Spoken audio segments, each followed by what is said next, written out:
Bonjour à tous. Alors, quelques infos aujourd'hui sur le confinement et le parrainage, car il y a du nouveau de la part d'Elon Musk sur Twitter. Et c'est plutôt une bonne nouvelle, à voir comment ça va se passer en France. La deuxième info, c'est au niveau de l'abonnement premium, car est-ce qu'on va avoir la même politique pour avoir un abonnement rallongé? Et puis on va aussi parler pas mal de Tesla Fi, puisque maintenant j'ai pu rouler avec la voiture et il y a des nouvelles informations à ce sujet. Alors la première info, comme je l'ai dit, c'est pour les kilomètres gagnés avec les parrainages, soit 1500 km par voiture parrainée. Eh bien, on va avoir un délai suite au confinement, puisqu'on ne peut pas l'utiliser pendant cette période. C'est ce qu'a annoncé Elon Musk, en tout cas pour les États-Unis. Alors, je suppose évidemment que ça va être aussi applicable en Europe et en France, mais à voir quelles vont être les modalités. Et évidemment, la question se pose aussi pour la connexion premium, car j'ai vu que j'ai ce nouvel onglet sur le site web. Mon abonnement se finit le 7 septembre 2020. Et est-ce qu'on va avoir la même politique avec quelques mois de gagné en plus? Donc, à mon sens, Tesla devrait faire un effort aussi à ce sujet, sachant qu'ensuite on va payer, je crois, un peu moins de 10 euros par mois. Je vois pas pourquoi ils offriraient des kilomètres gratuits et puis on n'aurait pas aussi cet avantage, enfin les kilomètres, des mois supplémentaires pour utiliser ces kilomètres, et pourquoi on n'aurait pas quelques mois supplémentaires pour la connexion premium. Ce serait vraiment un signe sympa de la part de Tesla, mais je doute. Sachant que bon, on peut probablement s'en passer, puisque c'est pour avoir la visualisation du trafic sur la carte, avoir la vue satellite du GPS, et puis aussi accéder à Spotify et à YouTube, Netflix, etc. en 4G. Et je pense qu'on a accès via son téléphone en mode Wi-Fi, si vous utilisez votre réseau 4G du téléphone en hotspot, vous aurez accès aussi a priori aux vues satellites, à la vue. On a toujours le trafic qui est pris en compte lorsqu'on utilise le GPS, et puis vous pourrez aussi utiliser alors Spotify je pense pas, mais vous pouvez utiliser votre propre compte Spotify du téléphone ou mettre en streaming en Bluetooth votre musique. Donc moi, ce qui est sûr de mon côté, c'est que je vais attendre septembre, voir comment ça marche quand je mets mon téléphone en hotspot. Et si ça marche bien, ben écoutez, je pense que je continuerai comme ça. À voir par contre comment ça marchait pour les commandes vocales, car clairement moi, le réseau est très important, que ce soit en Wi-Fi ou en 4G. Si la connexion n'est pas bonne, la commande vocale marche beaucoup moins bien. Mais bon, je pense que ça ne sera pas affecté par cette connexion premium, autrement ce serait vraiment dommage. Alors l'autre information aussi que j'ai reçue dans l'application, dans les messages, parce qu'on n'en reçoit pas souvent, c'est que Tesla propose un service d'entretien d'été maintenant. Donc, qu'il s'agisse de vérifier votre niveau de réfrigérant du climatiseur, changer le filtre à pollen, etc., etc., eh bien, vous pouvez fixer un rendez-vous directement depuis l'application Tesla. Et donc, il précise bien que ces visites au centre de service sont une expérience sans contact. Donc il y a carrément des panneaux de signalisation et avec les conseils comment laisser votre voiture en toute sécurité. Donc j'ai commencé à regarder dans l'application elle-même. J'ai pas trouvé d'onglet spécifique pour ce service d'entretien d'été. Je pense que ça doit être dans autres, mais je ferai probablement une autre vidéo à ce sujet. Alors je voulais revenir aussi un peu sur Tesla Fi, car j'ai pu rouler exceptionnellement pour raison professionnelle il y a quelques jours. Et parler aussi un peu du Phantom Battery Drain. Alors vous voyez là, j'ai fait une copie d'écran de ce matin où la voiture s'est bien mise en veille depuis, enfin même avant minuit, vous voyez. Et évidemment, si j'utilise l'application Tesla, ça va la réveiller. Mais Tesla Fi, quand vous consultez le compte, c'est l'avantage, c'est qu'évidemment, ça ne réveille pas la voiture, sauf si vous le demandez expressément. Donc ça, c'est quand même pratique. Et ça vous permet aussi, vous allez voir, j'ai ce nouvel onglet qui est apparu, le Phantom Battery Drain, de voir si vous avez vraiment du drainage de batterie, comme on dit, et essayer de le résoudre. Sachant que ce problème de drainage de batterie peut avoir plusieurs causes, et ça peut être assez complexe à régler. Alors avant de parler de ce battery drain, je vais vous montrer un peu toutes les informations que vous avez suite à un trajet. Donc là, vous voyez, j'étais donc allé au travail, et vous voyez bien, ce qui est vraiment bien, c'est que vous avez la consommation réel, donc ça vous l'avez aussi sur la voiture, vous voyez 215 Wh au kilomètre, et vous avez l'efficacité, ce qui est par rapport, je pensais, à la norme que Tesla donne pour la voiture. Moi je trouve que c'est autour de 155 Wh au kilomètre, donc ça me fait une efficacité, on va dire, de 70% par rapport à l'efficacité maximale de la voiture, qui ne prend pas en compte évidemment la température extérieure, le chauffage et la climatisation, et la vitesse, hein, puisque là vous voyez que j'ai eu une vitesse moyenne de 71 km/h, mais sur l'autoroute, évidemment, je suis monté à 130. Vous voyez aussi l'économie que vous faites par rapport à l'essence et au diesel, ça vous pouvez le paramétrer dans le logiciel, et aussi le coût, hein, vous voyez 76 centimes d'euros contre 1,8 a priori pour le gasoil. Donc vous imaginez, quand vous multipliez, moi j'ai calculé que ça me ferait à peu près entre 1200 et 1300 km d'économie par an, rien que pour le budget essence. Vous pouvez ensuite fusionner certains itinéraires, les exporter, donc en fait c'est vraiment très très complet. Et vous voyez en haut, j'ai ma autonomie annoncée pour 66%, là je suis en fait à 66% de batterie, ma recharge est planifiée si je descends sous moins de 61. En bleu c'est la pourcentage de batterie par temps froid, et mon estimation normalement normale prévue par on va dire la voiture avec une consommation normalisée, je pense que c'est toujours autour de 155 Wh au kilomètre, devrait être de 300 km, et là estimée par rapport à ma consommation est de 274. Donc, a priori, j'ai pas une si grosse différence que ça. Il va falloir que je vérifie dans la voiture quelle est l'autonomie globale à 100% qui est prévue pour voir si je reviens vers les 500 km, parce que pour l'instant, je suis autour de 460, et voir si ça améliore avec la hausse des températures et donc une baisse de ma consommation moyenne.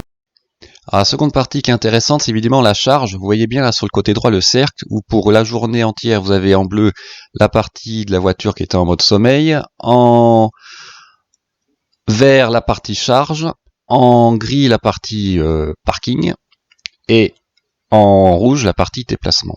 Et donc vous voyez ma charge là, c'est vraiment bien, on voit le temps évidemment de charge global, l'efficacité pour moi c'est important, donc on voit vraiment combien a été rajouté dans la batterie et combien a été consommé au niveau de votre compteur électrique, et puis le coût et la durée.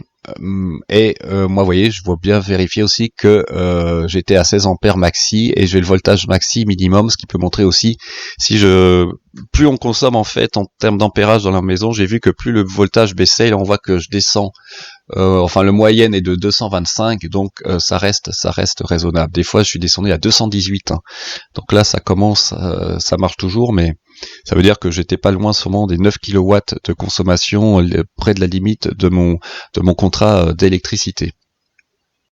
Alors pour en venir au drainage de batterie entre guillemets, vous voyez là c'est un autre jour, donc le 16 avril, vous voyez là par contre dans la journée j'avais eu beaucoup de drainage, hein, j'avais perdu 2,3 kWh, soit près de 15 km. Et comment Teslafi calcule ça? Je pense que c'est quand en mode parking l'autonomie baisse sans raison valable. Et donc ce que j'ai fait là, c'est que je vais aller cliquer, en fait vous pouvez cliquer sur chaque onglet sommeil ou parking, et je suis allé cliquer sur une des colonnes des rangées pour la mode parking, où j'avais à droite la consommation en kilowattheure la plus importante, et je suis allé voir un peu ce qu'elle me donnait comme données brutes.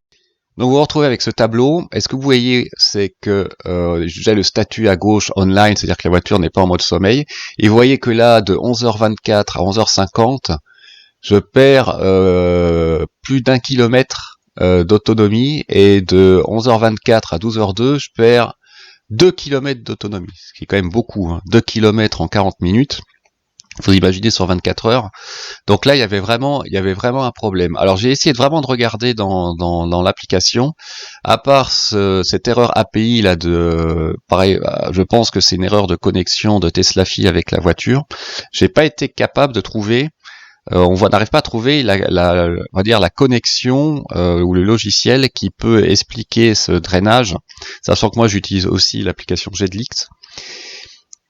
Et j'avais aussi un autre téléphone, j'avais aussi l'application Tesla sur un iPhone, et qui, je pense, et j'arrivais pas à me connecter avec je sais pas pourquoi, avec ce deuxième téléphone sur l'application Tesla. Donc j'avais deux hypothèses.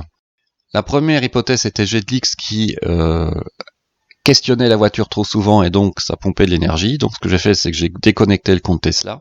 Je le connecte seulement pour la charge, ce qui est pas très pratique a priori. Deuxième explication, c'était mon autre téléphone avec l'application Tesla qui n'arrive pas à se connecter, donc il y avait un problème. Donc pareil, là je l'ai déconnecté. Et ensuite, j'ai vérifié. Après, la troisième solution, c'est que le logiciel Tesla Fi aussi peut empêcher la voiture ou questionne la voiture trop souvent, et donc ça commence à pomper la batterie, notamment si elle n'arrive pas à se mettre en mode sommeil. Donc j'ai déconnecté Jetlix, j'ai déconnecté l'autre téléphone, et a priori ça maintenant c'est résolu. Mais par contre, il faut bien regarder vos paramètres en mode sommeil, c'est-à-dire que le premier facteur c'est le time to try sleeping. Ça veut dire que pendant 15 minutes, c'est le temps pendant lequel le Tesla va essayer toutes les minutes de mettre la voiture en mode sommeil, sachant que ça ne marche pas à chaque fois. Pourquoi? Parce que la voiture peut communiquer avec Tesla pour surveiller la température des batteries, s'il fait trop chaud ou s'il fait trop froid, s'il y a une mise à jour de Tesla, s'il y a une surveillance particulière. Donc ça marche pas à tous les coups. Et au bout de 15 minutes, elle va se reconnecter à la voiture pour voir le statut. Le deuxième icône, c'est les 30 minutes. Là, c'est le temps pendant lequel Tesla Fi va attendre avant d'essayer de mettre votre voiture en mode sommeil après avoir conduit. Donc pareil, moi ça je vais laisser tel quel. Et le temps que vous avez en dessous, c'est le temps après lequel le Tesla Fi va essayer de mettre la voiture en mode sommeil alors que la première tentative a échoué. Donc là c'est 15 minutes. Donc là je vais te laisser exactement comme c'est défini par défaut par le système. Et le seul paramètre où vous pouvez vraiment jouer, à mon avis, c'est les Try to Sleep Requirements. Donc, les deux premiers concernent les modèles S et les modèles X, je pense, avec le MCU1, pour lesquels vous Tesla Fi pouvait savoir quand la voiture se mettait en mode sommeil, car elle ne renvoyait plus au serveur Tesla les données de température intérieure et extérieure. Donc elle pouvait savoir que quand ces données n'étaient plus délivrées par la voiture était en mode sommeil. Ça c'est pas applicable pour la Model 3 a priori, donc il faut pas cocher ces deux options. La dernière, le No Shift State Reading, a priori on peut jouer dessus. Moi je l'ai pas coché non plus. Ce serait un des moyens pour savoir pour Tesla Fi si les voitures est rentrée en mode sommeil avec les Model 3.